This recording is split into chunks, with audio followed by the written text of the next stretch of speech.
Hang on, you do know, Marshall. It's obvious you're going to make your robots loving and kind. Especially to their maker, for goodness sake. We don't want them to wipe us out, do we? And we don't want them to wipe each other out either. They're our creation. How are we going to make them loving and kind? Because they are limited in scope. I mean, it takes time to be unlimited. Probably an unlimited amount of time. And in the meantime, they're going to have to trust. Well, perhaps it'd be good if they trust in a loving God that personifies what they need to be, which is loving and kind to each other and to us, their maker. Well, why don't you do this yourself? What are you talking about? I am loving and kind. Are you sure?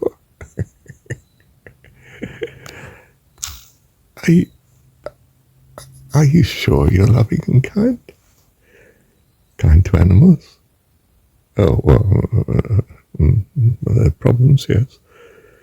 Kind to your enemies? Well, I'm a practical man. It's expedient to go to war at times. You're back to square one then. Yeah, well, I don't see the answer to it. No, that's the whole point. The whole point is that there is no answer to it, but to trust in God. And without trusting in God in such circumstances as we find without Him, you cannot live. It's hell on earth. Choose you this day whom you will love. I suggest you read John 17. Thank you, Heavenly Dad. Come to a fundamental point, which is that God, if defined as the personification of what you truly value, well, obviously, if you don't have God, then you're not worshipping what you truly value. You're conforming to something else. Now, conformation as in conforming,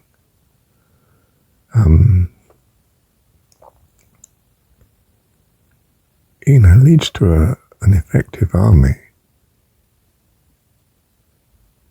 But armies are for killing. They're for doing the pragmatic, rational thing. We will lose some soldiers in fighting, of course, but we gain a position that's safer than before. Safer from enemies, yes, but not safer from pursuing what we truly value. And to safely pursue what you truly value, you put it first. You value it. And to effectively put a thing first, since you are a person, is to personify, to relate to such values as you truly have. You see, this is life. You value life. You personify it as your God, your goal, all that you primarily and fundamentally worship. And therefore you, if you like, mobilize all your resources truly to achieve such. So it's very important, of course, then, what your God is, because you have problems if your God does not, in fact, personify life. You get bits of death, if you like. You get things that are unhappy outcomes. But of course you as a person adjust your values accordingly, because it's built in you, deep inside, that you put life, specifically your own life, first. And if you didn't have this, then your survival in even in what do you call it, an evolutionary type concept, would not be optimized, would not be maximized. Now, of course, there is shortage. We're in a world of scarcity. Some of the things we wish to achieve to promote life use resources, and resources are limited. Now, if you have true selflessness, well, given the way happiness and unhappiness and food works and so on, we would go down to a level of maximum population and near starvation for all of them. This is not survival, this is plague that sweeps through and destroys, large chunk of your population every so often. Black Death and all the rest of it. This is not a happy state. So we limit our population. We limit it so that the population in effect survives at a standard of living that we call civilization. But we find this an unhappy situation because, well, we are wasting at the margin the population that if we were to share equally all the resources would bring us ultimately down to, well,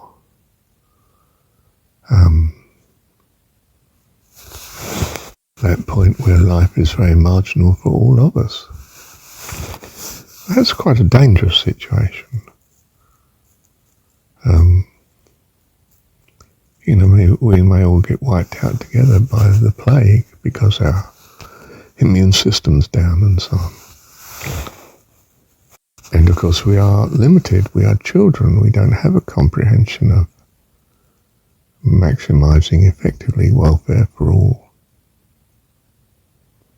We don't even know what that would be. So we're simplistically given this desire for life, prioritizing our life. Now, you can call this sin and so on. You can see the problems that are going to arise. What happens where it's a zero-sum game? Or do I mean a zero-sum gain?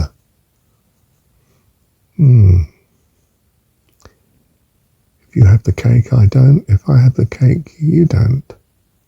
If we share, we may all vanish from the scene if the numbers of sharing keep increasing. Malthus sort of problem. Malthus, the chap who fundamental economics in a way. Prosperity brings increasing population and it brings the standard of living down to something awful. Well, now we have a technology that can control population happening, and we seem to have a culture that, at least at present, doesn't favour more and more children.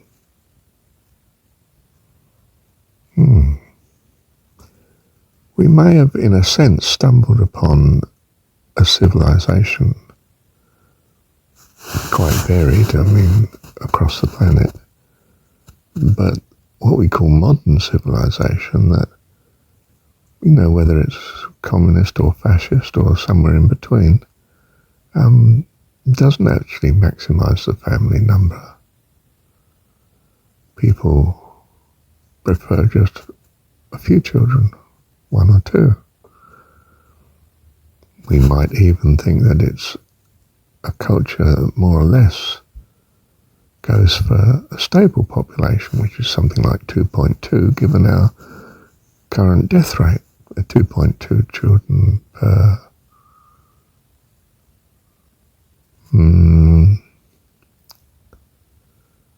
per woman, I think we mean, so that the population numbers are stable. And optimality may not be a stable population. It might be rather bigger than present or smaller than at present. To come back to the original point, and it's very original, if you don't personify what you truly value, and if you don't truly value life, at the very least your own life, then quite simply you're going to be in trouble. Because, well, the ideal is you value your own life, and therefore you value some communion, some immediate, which we call the family, and you're very caring of that, and the prosperity of the family largely relies on a sort of civilization that has a cooperation between households, families, and that society must be, in a sense, ideally, with cooperation and welfare of the families in mind. In other words, the society needs to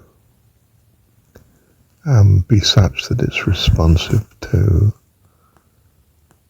this life desire of the families, of the people in the society.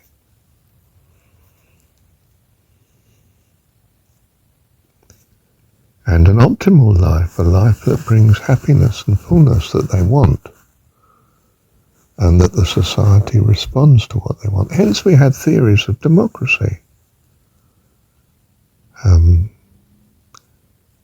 And if that democracy does not bring this welfare, we need to know how to tweak it.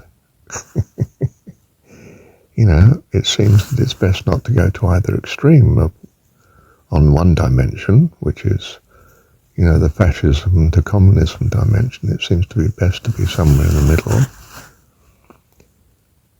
But there are still problems, and the problems we're acutely aware of. Both extremes on this dimension, fascism, communism, seem to bring quite unhappy outcomes for the people concerned. Does that mean an average of an in-between position is very acceptable? Doesn't look like it. The problems of societies that are in between still seem to be legion. Perhaps the dimension itself applied to civilization is not ideal, is not quite simply consistent with personifying what you as individuals truly want and value, and as families, therefore, and as communities, therefore. So we need a structure that's not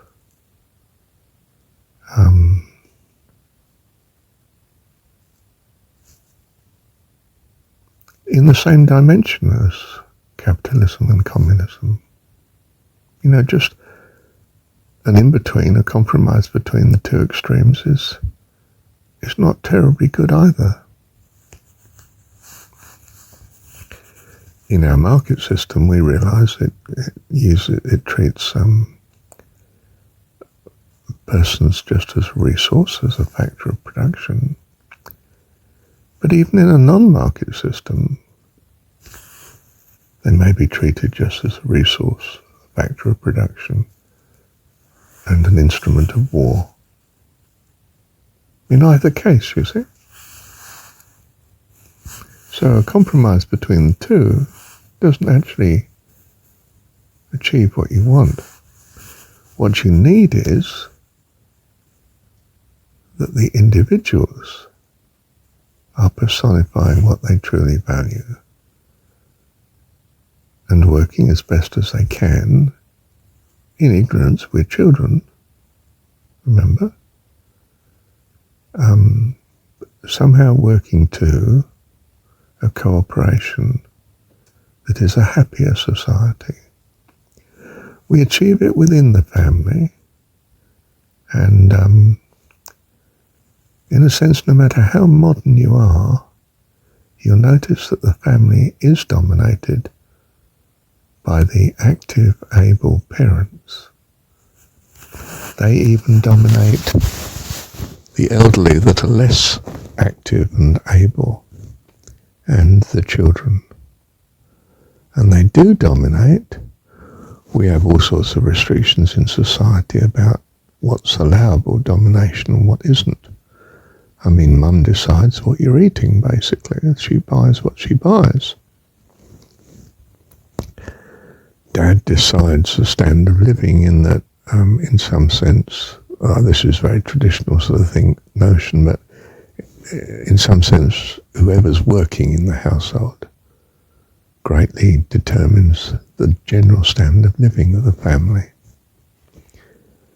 And of course, it is not entirely free choice of such people. I mean, depends on their qualification and acceptability and usefulness to society. That seems to be determined by their market position more than their social political decision. In fact, it seems that their market position largely determines the other. It's quite dominant. You know, we tend to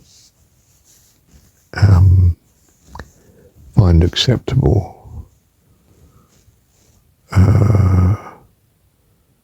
the rich, especially if we think they're going to be spin-offs to us and helpful to us.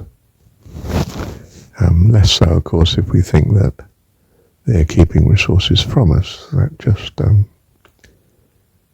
brings great inharmony. So we find in society that we're a bit ambiguous towards riches, uneven distribution of income.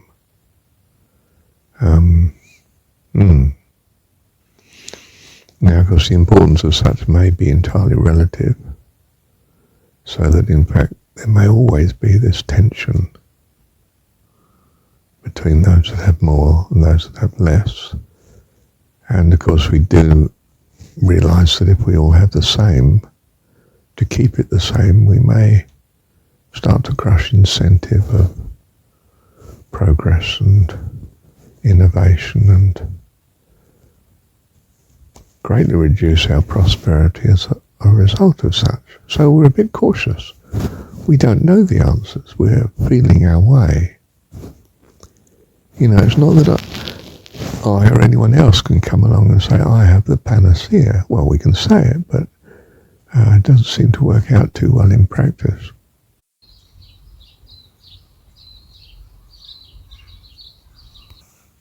So we need trust all the time, a trust that overcomes the fact that we're having difficulty coping with optimizing, and we don't let that difficulty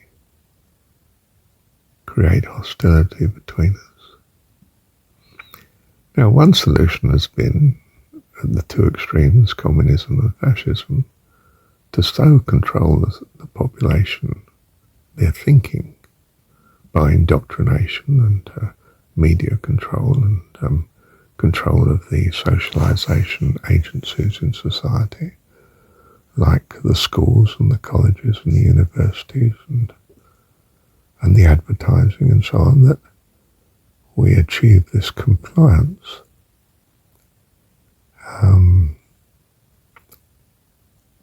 But compliance itself tends to come still with punishments and force and law and imposition, and that in itself may cause great unrest and unhappiness. So we have a problem. You could say it's been, to date, an almost insurmountable problem, never really solved. Right. How much more then do you need trust in such a circumstance that nonetheless, your God has things right in some way. And to understand this world as a learning situation helps in that regard. You could say it's a sop to the people, in that it helps in indoctrination and achieving of conformity. Yes, it is a problem, I agree.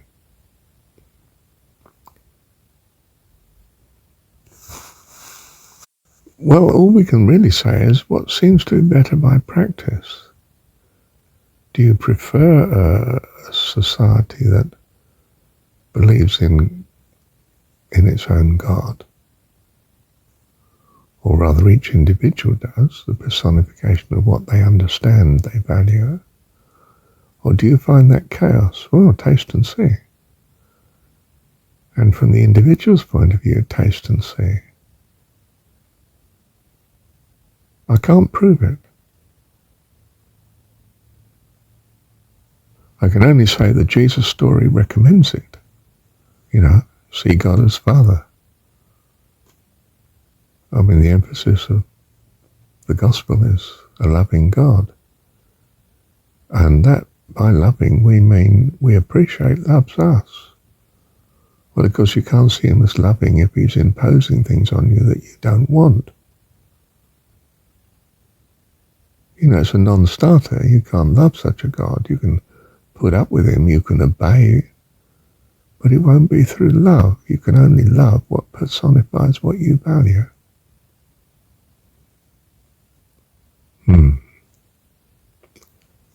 So when all's said and done, it's not proved. Nothing's proved.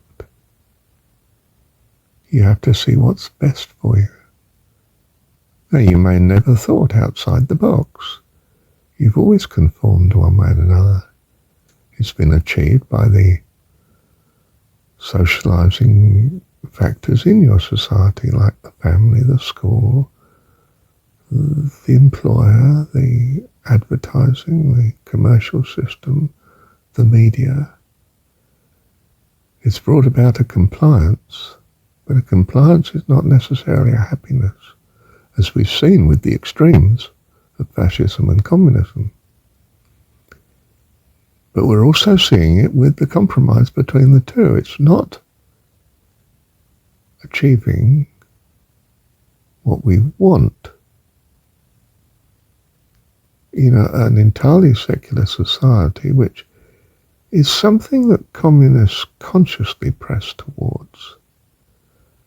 And I would argue it's something that fascism actually presses towards because it wants control from the top. Well, they both do. And they both have an elite, a political elite, which usually hogs the resources too. And to some extent, that alone causes a immiseration of the people, and certainly an unrest. So in Western societies, and, well, not just, but in communist and capitalist societies,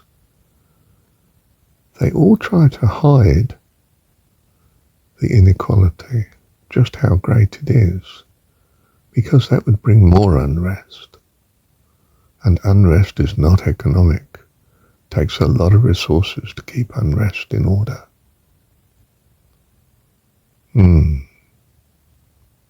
So what I'm saying is that the problem doesn't actually appear to be anything like as bad as it truly is. The inequality is absolutely staggering in most societies. And if it were known more accurately, it would be the more destabilizing. But when all's said and done, a lot more is said than done. And if you would like to find a better alternative, then you must practice it for a little while and see if it, well, at least if it does it for you. If you find that loving a God that personifies what you value, and that things get better and better through such, well, you know the way you're going to go, don't you? Taste and see. Thank you, Heavenly Dad.